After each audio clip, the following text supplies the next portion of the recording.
बहुत माजरत के साथ बुरा नहीं मानना है किसी ने। मैं अपनी बात ये नहीं कह रहा कि जी मेरी बात और लोगों की तरह बस ये अक्ल कुल है, मैं जो कह रहा हूँ यही सही है, नहीं, इसके अंदर डिबेट है, बात है।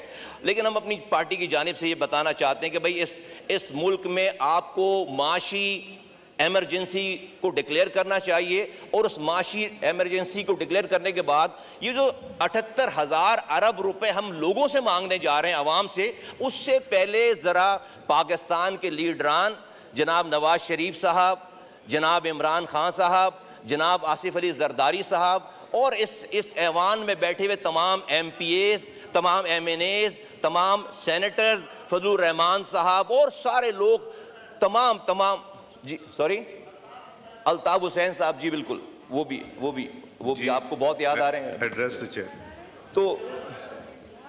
तो एक मिनट जी, तो तमाम लीडरान से मेरी ये गुजारिश है कि वो पहल करें, फर्ज करें कि क्या ही बेहतर हो कि ये 78,000 अरब रुपए उतारने से पहले हम सारे मिलकर 1,000 अरब रुपए हम पहले लोगों को दिखाएं कि हमने 1,000 अरब रुपए अपनी जेबों से जमा कराया पाकिस्तान का कर्ज उतारने के लिए। मसलन नवाज शरीफ साहब के पास रायवंड का महल है, इमरान खान साहब के पास बनी गाला है, जरदारी साहब के पास सारे शहरों में बिलावल हाउसेज हैं, तो दे देना सारे एक एक घर जो है वो पाकिस्तान को अतिया कर दें। इमरान खान साहब बनी गाला दे दें, जरदारी साहब एक बिलावल हाउस दे दें, और जो है वो रायवंड वाला घर दे दें, एक अतिया कर दें पाकिस्तान को। और ये हाउस ये जो हम लोग यहाँ बैठे हुए हैं, हम ये ऐलान करें कि 25% हम अपनी मिल्कियत जो कि हमारी जायदादें हैं वो हम पाकिस्तान के लिए अतिया करते हैं। तमाम MPAs, तमाम सेनेटर्स, तमाम वुज़रा, तमाम सब लोग 25% हम ये अतिया करते हैं। और ये कोई नई बात नहीं होगी जनाब स्पीकर साहब। भुट्टो साहब ने, अच्छा आता हूं, अच्छा भाई याद दिला, तमाम रिटायर्ड और तमाम मुस्तफा कमाल साहब।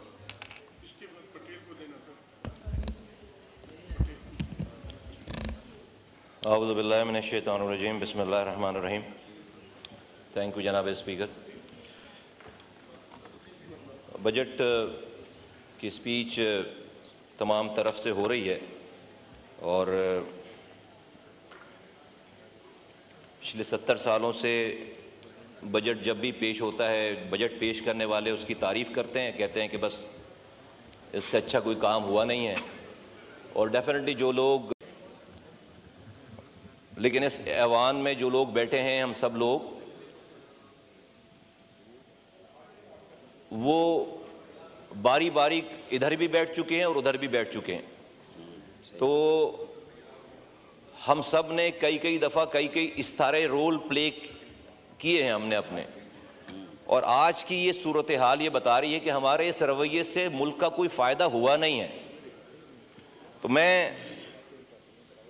मैंने वज़ीर ख़जाना साहब की भी स्पीच सुनी पूरी, फिर मैं ख़ास तौर पर जो पहली स्पीच थी अपोजिशन लीडर की उसको सुनने आया, और तकरीबन 2.25 घंटे की वो स्पीच थी, और उसका भी एक एक लफ्ज़ हमने सुना और कोशिश की कि उसके अंदर से चीज़ें निकालें।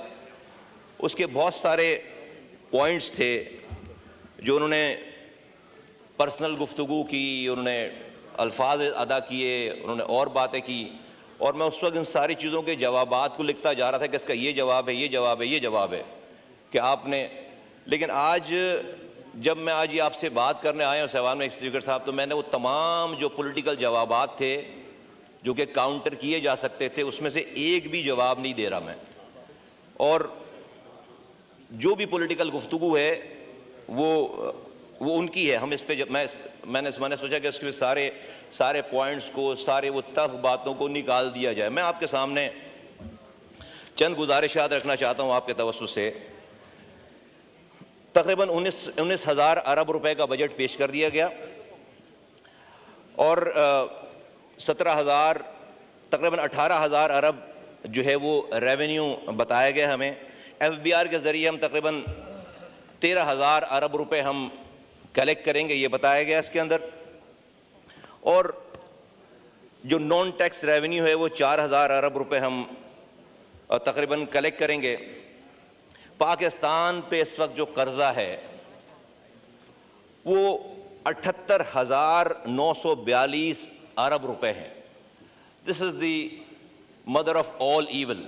ये जो 78,000 अरब रुपए के हम कर्जदार हैं, ये है इस वक्त पाकिस्तान का सबसे बड़ा मसला। जिस तरह किसी घर पे अगर कोई घर कर्जदार हो, उस घर वालों को परेशान होना चाहिए। तो ये जो सारी लोगों के ऊपर, टैक्सेस के ऊपर, बिजनेस कम्युनिटी के ऊपर, आम सैलरीड क्लास के ऊपर ये जितनी भी तलवार चल रही है, वो सारी बात ही यही है कि भाई हमारे ऊपर कर्ज है, हमें इस कर्ज को अदा करना है। लेकिन क्या 78,000 अरब रुपए हम आज कर्जदार हैं, तो हम इसको सोचते भी हैं, सोच भी रहे हैं कि हम ये वाला जो बजट है, इस बजट को पेश करके हम इससे बाहर निकल सकते हैं। मेरा जवाब इसमें नफ़ी में है, क्योंकि ये एक एवरेज किस्म का नॉर्मल बजट है, आम हालात वाला बजट है। इसमें कोई एमरजेंसी वाली कोई सिचुएशन नहीं है। और इस कर्जे का लगता ये है कि सारा कर्जा जो है वो IMF दे रहा है। आम तासुर बाहर रोड पर, क्योंकि IMF का जिक्र बहुत होता है, IMF बैरूनी कर्जा, तो लगता ये है कि सारा पैसा जो है ये IMF से ही आ रहा है, इस 78,000 अरब रुपए का। नहीं, ऐसा नहीं है। इस 78,000 अरब रुपए में से तकरीबन 82% जो अमाउंट है वो लोकल बोरिंग है, हमारा लोकल कर्जा है। और तकरीबन 18% के करीब जो पैसा इसके अंदर है वो IMF का और बाहर का पैसा है। अब इस तकरीबन जो हम इस साल जो कर्ज और सूद की मद में जो हम अमाउंट अदा करेंगे वो तकरीबन 9,775 अरब रुपए, तकरीबन 10,000 अरब रुपए, almost 51% of our entire revenue हम अदा कर देंगे कर्ज और सूद की मद में। कोई भी इकॉनमी दुनिया में अपनी आमदनी का अगर 30% से ज़्यादा कर्ज की और सूद की मद में अदा करती है, वो नाकाम इकॉनमी है, वो नहीं चल सकती। आप कुछ भी फिगर्स कर लें, कितने भी टैक्सेस लगा लें, तो this is practically it's a non starter. ये हो ही नहीं सकता। ये है इस पूरे हमारे इस माशी सिस्टम का जो कैंसर है, वो ये है इस वक्त राइट नाउ। तो हम 10,000 अरब रुपए जो है वो हम सूद की मद में देंगे, तो जो तकरीबन 51% ये बनता है हमारे पूरे इस रेवेन्यू का। इसमें से इस 10,000 अरब रुपए में से तकरीबन 7,303 अरब रुपए 7,303 अरब रुपए हम लोकल बैंकों को देंगे, हम लोकल देंगे। और सिर्फ तकरीबन 3,000 अरब रुपए हमें बाहर वालों को देना है। दो और ऐसे मसाइल हैं जो कि पाकिस्तान की इकॉनमी को ब्लीड कर रहे हैं। नंबर 1, जो हमारी SOEs हैं, स्टेट ओन एंटरप्राइजेज हैं, वो हमें ब्लीड कर रही है हमारी इकॉनमी को। सबको पता, शुक्र है कि फाइनेंस मिनिस्टर साहब ने ये जो कन्फ्यूजन थी कि स्ट्रेटेजिक जो हमारी SOEs हैं और कोई एक नॉर्मल SOEs हैं, इनमें ये फ़र्क कम से कम ख़त्म किया है सारा। ये कन्फ्यूजन थी कि भाई स्ट्रेटेजिक SOEs और इंटरप्राइजेज हैं और उसमें उनको कोई इस्तिस्ना है, वो प्राइवेटाइज नहीं होंगे या उनकी ब्लीडिंग जो है वो जारी रह सकती है क्योंकि वो स्ट्रेटेजिक हैं, और दूसरे वो नॉर्मल वाले हैं। शुक्र है कि जो है वो इनकी गुफ्तगू में ये वाली बात अब ख़त्म हो गई, वरना 2 बयानात आ रहे थे गवर्नमेंट की तरफ से कि भाई कुछ स्ट्रेटेजिक्स हैं और कुछ जो है वो नॉर्मल हैं। एक तो ये है SOEs वाली बात है। फिर दूसरा है कि हम ये जो पावर सेक्टर में कैपेसिटी जो है पेमेंट कर रहे हैं, इसमें 71% 71 पर जो कि पावर जनरेशन है 1 यूनिट, उसमें 71% तो हम सिर्फ कैपेसिटी चार्जेस दे रहे हैं और तकरीबन 29 से 30% उसकी ओरिजिनल चार्ज है और उसकी कॉस्ट है। इस साल हमने 1700 अरब रुपए सिर्फ कैपेसिटी पेमेंट के लिए पावर कंपनीज के लिए हमने रखी हैं, जो कि हमारी PSDP से भी ज़्यादा है। हमारा PSDP अगर जो है वो 1400 अरब रुपए है, तो हम 1700 अरब रुपए तो सिर्फ हम उन पावर कंपनीज को दे रहे हैं कि जो बिजली नहीं बना रहे और उनसे हमारा मुआहदा है और हम उन्हें डॉलर्स में पे कर रहे हैं। डेफिनेटली पाकिस्तान की साबका हुकूमतों ने जिसका PMLN की हुकूमत रही है और हुकूमतें रही हैं जिन्होंने ये एग्रीमेंट्स किए, मैं किसी की इंटेंशन को क्वेश्चन नहीं करता। मैं ये नहीं कहता कि भाई उन्होंने मुल्क के खुदा न खास्ता खिलाफ ये फैसले किए हों, उस वक्त ये बात ज़रूरी होगी, कर दी होगी बात। लेकिन डेफिनेटली उसके बाद हमारी PTI के दोस्तों की भी गवर्नमेंट आई, वो उसको ख़त्म नहीं कर सके, वो तो कैरी फॉरवर्ड हुआ सारा, और आज ये सिचुएशन है। लेकिन मैं आज ये कहना चाहता हूँ हुकूमत वक्त से कि सिर्फ हमें फिगर बताने के बजाय ये एक एबनॉर्मल सी सिचुएशन है जो कि हमें ब्लीड कर रही है। 1700 अरब रुपए हम देंगे इस साल। जो भी कंपनीज हैं, जिस मुल्कों की कंपनीज हैं, जब हम उनसे इमदाद लेने जाते हैं, उनसे बेल पैकेजेस मांग रहे हैं, उनको, उन मुल्कों को और ताल्लुकात को इस्तेमाल करके हमें कम से कम इनको रिव्यू करना, इन एग्रीमेंट्स को हमें रिव्यू करना चाहिए ताकि हम इस मद में पैसे बचा सकें और इसमें कोई हम बेहतरी ला सकें। ये हमें हर्ट कर रहा है, ये बहुत ज़्यादा हर्ट कर रहा है। जनाब स्पीकर, इस तमाम जो मैंने आपके सामने मंजरनामा पेश किया, ये नॉर्मल नहीं है, ये एबनॉर्मल हालात हैं। इसके लिए एबनॉर्मल फैसलों की ज़रूरत है, इसके लिए एक एबनॉर्मल किस्म के आउट ऑफ बॉक्स सॉल्यूशंस की ज़रूरत है। ये नॉर्मल बजट से, नॉर्मल पैरासीटामोल की गोली से ये ट्यूमर ख़त्म होने वाला नहीं है। इस ट्यूमर का, इस पाकिस्तान की मईशत का ये जो ट्यूमर है, इसका इलाज करने की ज़रूरत है। ये पैनाडोल की गोली से इसके सर का दर्द नहीं जाएगा और इसके अंदर एक रेडिकल सर्जरी की ज़रूरत है। और उस रेडिकल सर्जरी में जब हम सोल्यूशंस पे जाते हैं, जब हम अली भाई मैं थोड़ा सा सॉरी वो थोड़ा सा मैं जो है वो, जब हम इसके सोल्यूशन पे जाते हैं तो हम सिर्फ आवाम के ऊपर, बिजनेस कम्युनिटी के ऊपर हम चाहते हैं कि भाई इनसे टैक्सेस लेकर ये सारा कर्ज भी उतर जाए, सूद भी दे दें, मुल्क भी चले। ये ऐसा नहीं होने वाला जनाब अली। जनाब स्पीकर, मैं यहाँ पर अपनी पार्टी की तरफ से इस मंजरनामे को पेश करने के बाद मैं ये मुतालबा करता हूँ MKM पाकिस्तान की जानिब से कि पाकिस्तान में फाइनेंशियल एमरजेंसी डिक्लेयर की जाए, पाकिस्तान में फाइनेंशियल एमरजेंसी डिक्लेयर की जाए। और उस फाइनेंशियल एमरजेंसी की डिक्लेरेशन के बाद करना क्या है, उसकी इब्तदा इस हाउस से होनी चाहिए, उसकी इब्तदा हमारे लीडरान से होनी चाहिए। और मैं बहुत माजरत के साथ, बुरा नहीं मानना है किसी ने, मैं अपनी बात ये नहीं कह रहा कि जी मेरी बात और लोगों की तरह बस ये अक्ल कुल है, मैं जो कह रहा हूँ यही सही है, नहीं, इसके अंदर डिबेट है, बात है। लेकिन हम अपनी पार्टी की जानिब से ये बताना चाहते हैं कि भाई इस मुल्क में आपको माशी एमरजेंसी को डिक्लेयर करना चाहिए। और उस माशी एमरजेंसी को डिक्लेयर करने के बाद ये जो 78,000 अरब रुपए हम लोगों से मांगने जा रहे हैं, आवाम से, उससे पहले ज़रा पाकिस्तान के लीडरान जनाब नवाज शरीफ साहब, जनाब इमरान खान साहब, जनाब आसिफ अली जरदारी साहब और इस ऐवान में बैठे हुए तमाम MPAs, तमाम MNAs, तमाम सेनेटर्स, फजलुर रहमान साहब और सारे लोग, तमाम जी, सॉरी, अल्ताफ हुसैन साहब जी, बिल्कुल, वो भी आपको बहुत याद आ रहे हैं। Address the chair.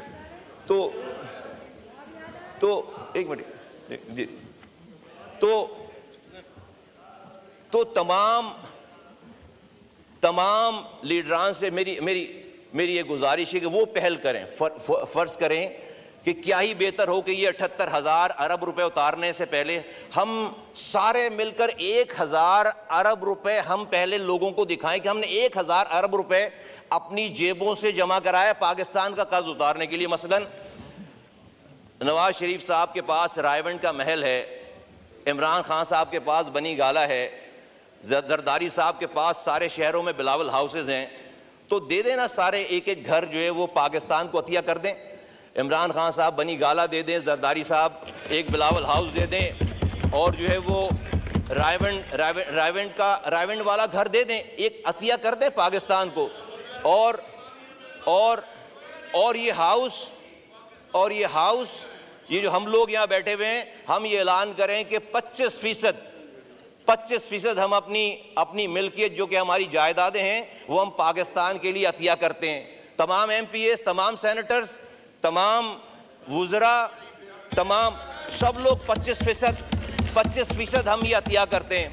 और ये कोई नई बात नहीं होगी जनाब स्पीकर साहब। भुट्टो साहब ने, अच्छा आता हूं, अच्छा भाई याद दिला, तमाम रिटायर्ड और तमाम बात करने दें, जब बारी आएगी तब जवाब दे दें, बात करने दें, सबको मौका मिलेगा जी, बात की खड़ेंगे आपकी बारी पे। तमाम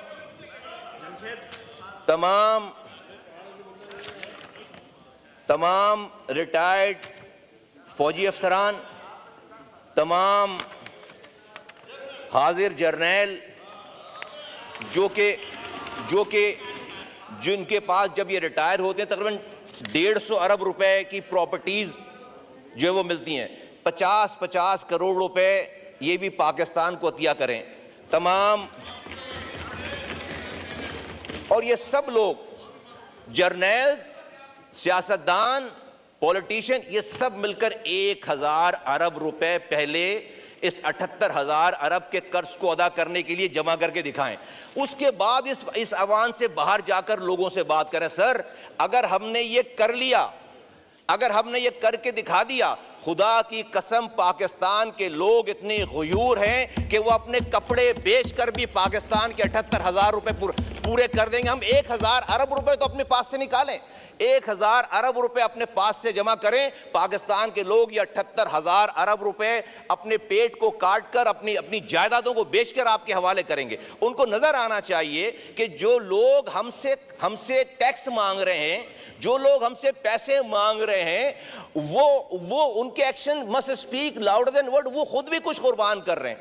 उनको ये नजर आना चाहिए। जब उनको ये नजर आ जाएगा, ये पाकिस्तान की कौम, पाकिस्तान के लोग, इनके पास आज जो कुछ है, ये पाकिस्तान को इस मदर ऑफ ऑल इविल, जो कि हमारे पास 78,000 अरब रुपए का कर्ज है, जिससे मुल्क बिल्कुल बहरान का शिकार हो गया है, इसको वो निकाल सकते हैं बहुत आसानी से। मैं इसके आगे आपसे ये भी कहना चाहता हूं सर कि ये बात कोई नई बात नहीं है। जुल्फ़िकार अली भुट्टो साहब ने नेशनलाइज कर दी, नेशनलाइजेशन की पॉलिसी लेकर आए। लोगों की गाड़ियां, लोगों की फैक्ट्रियां, लोगों के घर, स्कूल, कॉलेज नेशनल, मुल्क में ऐसे हालात होंगे? नेशनलाइज कर दिया, ले लिया उनसे। मैं तो जबरदस्ती नेशनलाइज करने की बात ही नहीं कर रहा, मैं तो वॉलंटियरली कह रहा हूं, मैं तो वॉलंटियरली नेशनलाइज कर दें और कोई भी गरीब नहीं होगा इसमें से। ना तो मियां साहब गरीब होंगे, ना जरदारी साहब गरीब होंगे, ना इमरान खान साहब गरीब होंगे, ना ये पार्लियामेंट में बैठे हुए लोग 25% अपनी तमाम जायदादों में से दे दें, ये भी गरीब नहीं होंगे। और इसी मुल्क से कमाया है, क्या मसला है, दोबारा कमा लेंगे। भाई इस दूध देने वाली गाय जो कि मर रही है, खुदा न खास्ता, इसका दूध और निकालने के लिए, इसका गोश्त खाने के लिए इसको खिलाएं तो उसको जिंदा तो रखें कम से कम। तो लोगों के पास बाद में जाएं, अपने घर से शुरुआत करें क्योंकि लोगों की वजह से आज हमारे ऊपर ये 78,000 अरब का कर्ज नहीं है, ये इस ऐवान में बैठे हुए लोग और हुक्मरानी पर बैठे हुए लोगों की पॉलिसीज की वजह से। वो मैं सही गलत की बात नहीं कर रहा, लेकिन आज जो कुछ है ये इसी मुल्क के चलाने वालों की वजह से लोगों के ऊपर ये कर्ज है ना, लोगों के ऊपर ये अजाब आया हुआ है। तो हम अपनी तमाम गलतियां जो भी हुई हैं माजी में, जिससे भी हुई हैं, कोई भी बरीउज़ ज़िम्मा नहीं है यहाँ पर। हम अपनी तमाम गलतियों का इजाला जो है वो लोगों से, गरीब आदमी से ही क्यों मांगते हैं? ये आप कितना ही अच्छा बजट, अच्छे नंबर दे दें, आप अगर अपने अमल को एक्स्ट्रा ऑर्डिनरी कोई नई चीज करके नहीं दिखाएंगे, लोग आपको ये टैक्स देने वाले नहीं, लोग वैसे ही मर रहे, खुदकुशियां कर रहे हैं। अब टैक्स नहीं देंगे आप क्या करेंगे? अच्छा फिर आप देते क्या उनको, जो लोग जिनसे आप टैक्स मांग रहे हैं? पीने का पानी, जैसे सर जिस शहर से मेरा ताल्लुक है, पीने का पानी हम 99% खरीद कर पीते हैं। हम जो है वो स्कूल जो है वो सरकारी स्कूलों में अपने बच्चे भेज नहीं सकते, हम जो है वो सरकारी अस्पताल में अपने बच्चों का इलाज कर नहीं सकते, सिक्योरिटी का इंतजाम हमने खुद करना होता है। एक चीज भी गवर्नमेंट तो नहीं। आपके 17 मिनट हो चुके हैं जी, 10 के बजाय मुझे उन्होंने कहा था कि हमारी पार्टी का कुछ एक्स्ट्रा टाइम दे दीजिए, तो प्लीज वाइंड अप कीजिए।